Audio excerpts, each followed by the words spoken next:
Magandang araw mga taga-subaybay ng Fabric Online PH Vlog and Feli Guillermo's Tax Tutorials. Ang ating video ngayon ay another example ng taxpayer na self-employed individual na gumagamit ng graduated income tax rate with itemized deductions. Para gagamitin natin itong computation na ito para sa ating 1701Q or quarterly income tax return for the second quarter 2023. So, dito na tayo sa sales. Itong sales na ito ay dapat equal sa iyong declaration sa BIR Form 2551Q, second quarter. Sa ating sample, meron tayong sales for this quarter, 294,490 pesos. Ang puhunan sa mga nabentang produkto ay 235,592 pesos. So, sales minus cost of sales is equal to gross income of 58,898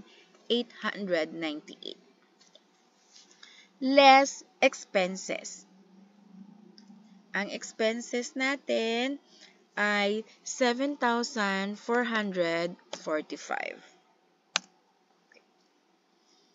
Automatic na siyang magko-compute dyan sa 1701Q.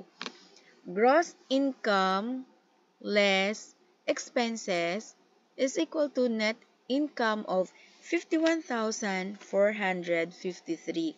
Yan yung net income for the second quarter. Di ba noong first quarter ay meron tayong net income na 71,187 pesos. So, ang taxable income to date ay 122,640. Meron tayong 250,000 na allowable deduction base sa ating train law na effective January 1, 2018, ang ating exemption ay 250,000.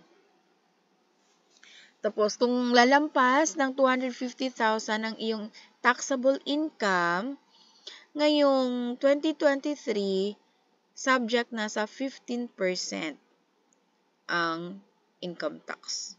So, itong ating taxpayer ay exempted ngayong second quarter. Okay.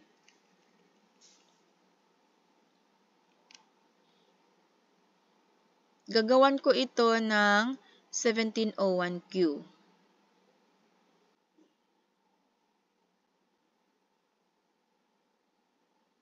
Gagawa tayo ng 1701Q or quarterly income tax return para sa self-employed individual availing graduated income tax rate with itemized deduction. So, dito na tayo sa page 2 ng 1701Q, part 4, computation of tax due. Okay, declaration for this quarter, sa line number 36, diyan natin ilalagay ang 294,490 pesos. Ang puhunan or cost of sales, diyan natin ilalagay sa line number 37, 235,592 pesos. Line number 38, automatic siyang nag-compute ng gross income or loss from operation. Magiging loss siya kapag mas mataas ang cost of sales kaysa sales. O, di ba, lugi? Number 39, line number 39, dito tayo sa allowable deductions. Total allowable itemized deductions. So, yun yung mga operating expenses. Example ng mga operating expenses, rent, salaries, taxes and licenses, transportation, depreciation expense, interest expense, repairs and maintenance, ganon.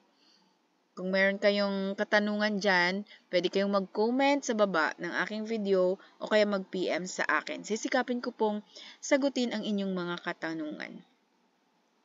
So, sa taxpayer na ito, ang kanyang expenses ay 7,445 pesos. Automatic na magko-compute ang line number 41, net income or loss this quarter is 51,453. Dito tayo sa line number 42, add taxable income or loss from previous quarters. So, noong first quarter, meron tayong taxable income na 71,187 pesos. Wala siyang non-operating income. Wala din siyang amount received from partnership. So, sa line number 45, automatic siyang nag-total. Total taxable income or loss to date is 122,640. Yang 122,640 ay exempted dahil sa train law, exempted ang mga self-employed individuals earning 250,000 and below. Okay? Sana po may natutunan kayo sa aking video na ito. Isa-save ko na yan. Okay. Previous page. Tax due 0. Okay, wala na. I-click ko ng validate. Click OK. Diba, nag-post nga ako kung sinong mga mag-post. Sila yung mga nag-inquire sa akin at nagpa-assist na mag-file. Okay. Pwede nang mag-print ng 1701Q. Then, pag ready na, i-click na itong Submit Final Copy. Click Submit. Click OK. Okay.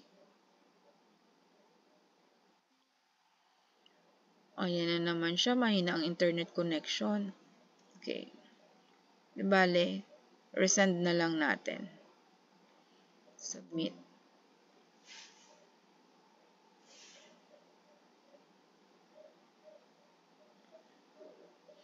Guys, kung natuwa kayo sa aking video, pwede po kayong mag-heart or mag-like at paki-share na rin ng aking video.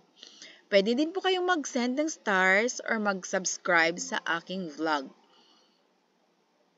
Maraming salamat po sa inyong pagsubaybay sa aking page na Fabric Online PH Vlog at Feli Guillermo's Tax Tutorials. Okay na, successful na ang aking submission ng 1701Q. Done na ako sa aking quarterly income tax return for the second quarter 2023. Okay. Thank you so much, guys. Bye.